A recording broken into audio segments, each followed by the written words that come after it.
छडीला ग छम छम विद्या येस घम घम छम छम छम तनबाईना घम घम घम. अरे बापरे.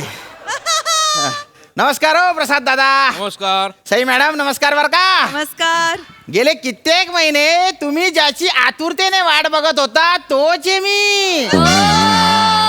गुरुजी.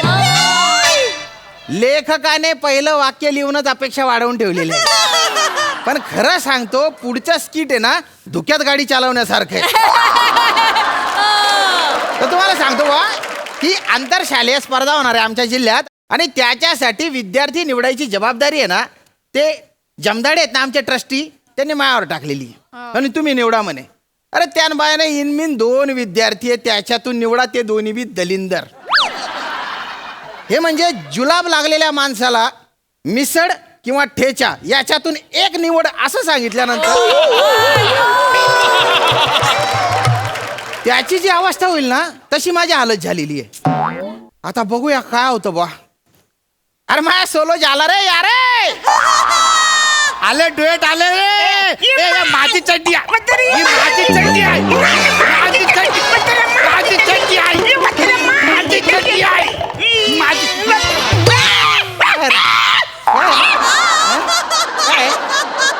मला वाटलं इतके दिवस झाले सुधारले असतील ते. त्यांना ना जसं वय वाढी राही ना तसं आखो बाखर जाय त्या. खाली बटा बटा खाली. तर पोरे सोन. गुरुजी आज मी तुम्हाला कशासाठी बोलवलोय बा. बरेच दिवस झाले तुमचं स्किट वाजत नाही म्हणून आम्हा दोघांना बोलवलं.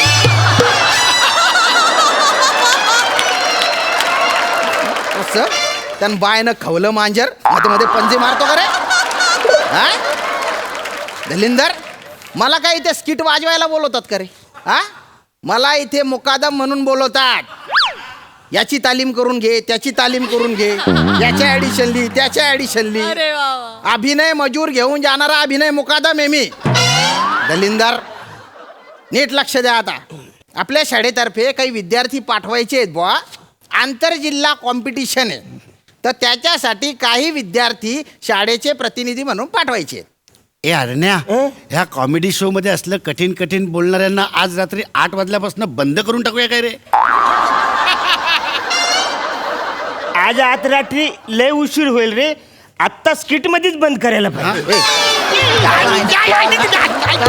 अरे बारीक पंक्चर चिमूक काट्या मध्ये मध्ये काय टोचत असतो रे. शांता मी जे सांगतो ना ते नीट ऐका बरं का.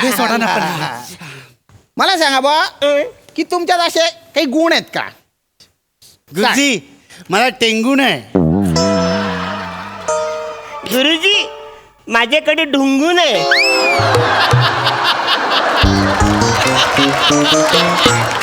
अरे हे गुण नाही आहेत रे हे अवयव आहेत. आणि टेंगुण नसतं ते टेंगुड असतं.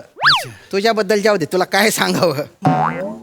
मला म्हणजे गुण म्हणजे काय बुवा म्हणजे तुमच्यात काय बुवा असं टॅलेंट काय बुवा तुमच्यात. अच्छा म्हणजे टॅलेंट म्हणजे कला काय आहे. हा तुमच्यात काय कला आहे. गुरुजी मी आहे हा. ना मी कासवाला असा उलटा करून त्याला हे गुदगुल्या करू शकतो. गुरुजी गुदगुल्या येते काहीच नाही.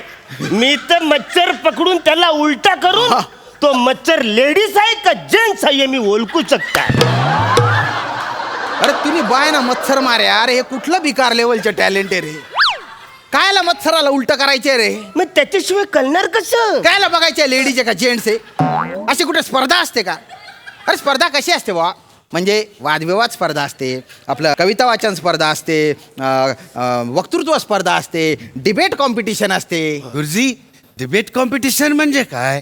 अरे बाप रे किती गोड प्रश्न विचारला रे तू. हो म्हणा सोनानं तुकडा. ये ये ये इकडे ये. तिकडे गालगुच्चा पाहिजे. अरे डिबेट कॉम्पिटिशन म्हणजे वादविवाद स्पर्धा बुवा. म्हणजे आपण एखादा मुद्दा मांडायचा बुवा समोरच्याने तो मुद्दा खोडायचा बुवा आणि अशी चर्चा करायची बुवा. हा आपणच कसे खरे हे पटवून द्यायचे. ओके ओके मग हे आम्हाला येतं हे आम्हाला अरण्या करा बरं. मी आता तुला एक मुद्दा सांगणार मग तू तो खोडून काढायचा. अच्छा, खोडून टाका. बरं अरण्या आपले गुरुजी किती चांगले आहेत. चांगले एक नंबरचे थर्ड क्लास आहे. भंगार आहे माणूस, भंगार. हे नाही नाही अरण्या, अरे आपले गुरुजी असे एकदम रुबाबदार आहेत. यो टकला रुबाबदार आहे. वसाऱ्याच्या मिशा बघ, नको रे. असं वाटतंय त्याचे होठ नाकाला भांडायला चालेत ना, मिशा मध्ये अडकवतात त्याला. हे अरण्या अरण्या, अरे असं नाही म्हणजे आपल्या गुरुजींना किती मान आहे. अरे ती शालेची घाण आहे. काही बोल नको रे. नाही नाही अरण्या अरण्या, अरे आपले गुरुजी म्हणजे शाळेची शान आहेत. अरे थुकलेलं पान आहे. अरण्या, माझ्या गुरुजींना थुकलेलं पान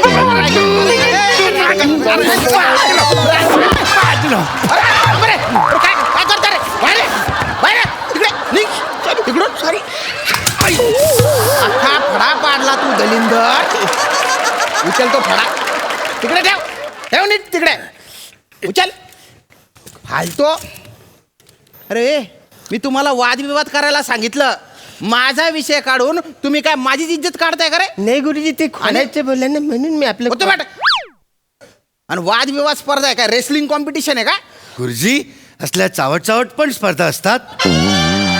म्हणजे तुम्ही आता म्हणालात ना रेसलिंग. रेसलिंग म्हणजे अरे रेसलिंग म्हणजे कुस्ती. कुस्ती. अच्छा कुस्ती. आता इकडे पाठा तुम्ही. पडा इकडे चल. माठ्या काही बोलतो.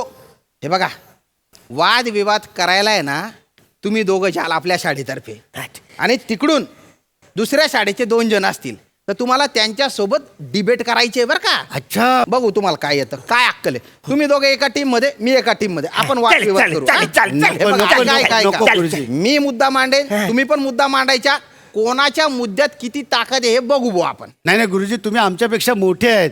तुमचा मुद्दा मोठा असणार, आम्ही दोघे छोटे आहे, आमचे मुद्दे छोटे असणार. डॅडी तू नको टेन्शन घेऊ. का? गुरुजी जरी मोठे असले तरी त्यांच्याकडे एकच मुद्दा आहे, आपल्याकडे 2 मुद्दे आहेत. ऐका रे. मुद्दा म्हणजे नेमकं काय समजताय तुम्ही? अच्छा गुद्दा. अरे गुद्दा नाही रे, गुद्दा नाही. मुद्दा म्हणजे बुवा विचार मांडायचे तुम्हाला. विचार. हा. अरे बापरे पेड्या, अरे आता आपल्याला ते करावं लागणार. काय विचार. आम्ही विचार ना. बापरे, विचार. कुठल्या लेवलला आहेत हे? यांना विचार आणि विचार याच्यातला फरक कळत नाही. जाऊ द्या, सोडा. आपण डायरेक्ट वादविवाद चालू करू. विषय घेऊ बुवा विज्ञान शाप की वरदान. तर विज्ञान वरदान कसं आहे ते मी सांगेन, आणि विज्ञान शाप कसं आहे ते तुम्ही मला पटवून द्यायचे. ओके. म्हणजे आता बाबा विज्ञानाचे खूप सारे फायदे आहेत. विज्ञानाला अनन्यसाधारण असं महत्व आहे बुवा. म्हणजे विज्ञान नसता तर प्रगती झाली नसती. विज्ञानाने एवढे शोध लावले आहेत ना, ते मानवाला गैर उपयोगी पडलेले बुवा. फॉर एक्झाम्पल लाईटचा शोध. एडिसनने लाईटचा शोध लावला. हे काय एडी चाली करता तुम्ही? लाईट साठी शोधायला कशाला पाहिजे? इकडे बटन लागलं की इकडे लाईट लागतं, माहिती काय? अरे अंधारातला उंदीर मार्या, त्या घरातल्या लाईट नाही, जग दुनियातल्या लाईटच्या दिव्याचा शोध एडिसन त्यांनी लावला होता. आणि तुला माहितीये का, जे रेडियम दाखवतो ना तू घड्याळावरचं, तो पण विज्ञानाचा शोध आहे. जे घड्याळ आहे ना, तो बी विज्ञानाचा शोध आहे. घड्याळाचा शोध सगळी फालतूगिरी आहे. घड्याळाचा शोध लागला नसता, 1 ते 12 आकडे आहेत ते मला पाठ करायलाच लागले नसते. घड्याळाचा शोध झाला नसता तर सकाळ झालीच नसती. अच्छा, घड्याळ नसतं तर सकाळ झालीच नसती. मग रोज उठून तो सूर्य काय मस्करी करायला येतो का? अरे घड्याळ आहे ना फार महत्वाचं असतं. घड्याळामुळे कळतं की किती वाजलेत बुवा. मला असं पण कळतं. कसं काय? सकाळी मला जोराची सू आली का मला कळतं सकाळी 6 वाजले. दुपारी मला असं जाम कडाडून अशी भूक लागली का मला 2 वाजलेले आहेत. हो का? कशाला पाहिजे घड्याळ बिडाळ? ते तास काटा, मिनिट काटा, तो उपाशी काटा. उपाशी काटा? तो नाही का उपासमारीमुळे बारीक झालेला एक काटा असतो त्यांच्यामध्ये. अरे तो सेकंद काटा असतो रे. अरे काय करू रे मी तुमचं? काटा तुम्हाला समजत नाही. मग वादविवाद स्पर्धेत काय मुद्दे मांडू मी आज? वादविवाद जाऊ दे, तुमच्या ते डोक्याच्या बाहेर येते. तुम्ही दुसरं काहीतरी करा. म्हणजे वक्तृत्व स्पर्धा असते बुवा, उत्स्फूर्त कविता वाचन असतं, ते करा तुम्ही. गुरुजी मला उत्स्फूर्त कविता येते. उत्स्फूर्त आता तेच ना, बालदी म्हणली काय, बादली म्हणली काय, तो झेब्रा थोडी दिसणार आहे. तुला खरंच वाटतं तुझ्या या उदाहरणाला काही अर्थ आहे? जाऊ दे ना प्याड्या, विनोदाशी घटस्फोट केलेल्या माणसाची कशाला बोलतो? अशी घटस्फोट घेतला आणि तू काय 2-2 लग्न केलेत का विनोदाशी?